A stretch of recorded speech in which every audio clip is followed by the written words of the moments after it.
Good evening, everyone. I'm Jake Cashmere. And I'm Shannon Cake. Thank you for joining us here tonight. We begin with a post-election process that is all too familiar for Palm Beach County, a race recount. Election workers are busy right now recounting ballots for a school board position.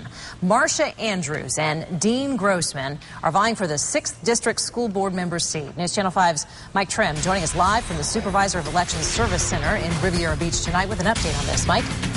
Now, let's go ahead and make this election a little more longer. We might not know who's going to win this race until tomorrow. That's because this recount process is about 40% done from what I'm hearing here.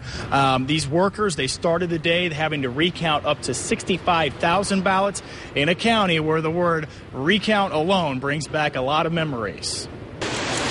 Marcia Andrews looks at thousands of ballots being fed through scanning machines.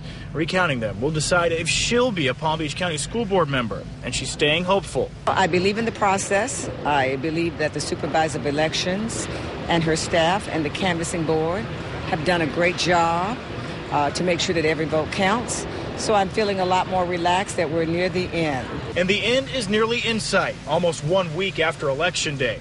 Andrews and Dean Grossman's race for the District 6 school board seat was separated by a mere 77 votes before this recount. State law requires a recount for races closer than 0.5 percentage difference. Recounts are nothing new here in Palm Beach County. A decade ago, butterfly ballots, hanging chads, and more problems caused a recount that held up results for the presidential election. Supervisor of Elections Susan Booker says recounts are common now. This race marks the 4th recount since the beginning of 2009. Under criticism for the timeliness of precinct results last week, Booker looked into a modem system that could have sped up the process. But she says that type of system leaves room for improvement, so she's speaking with the electronic ballot company next week. They'll be down here in a couple of weeks, but frankly, they'll have to develop some technology because it just flat doesn't exist.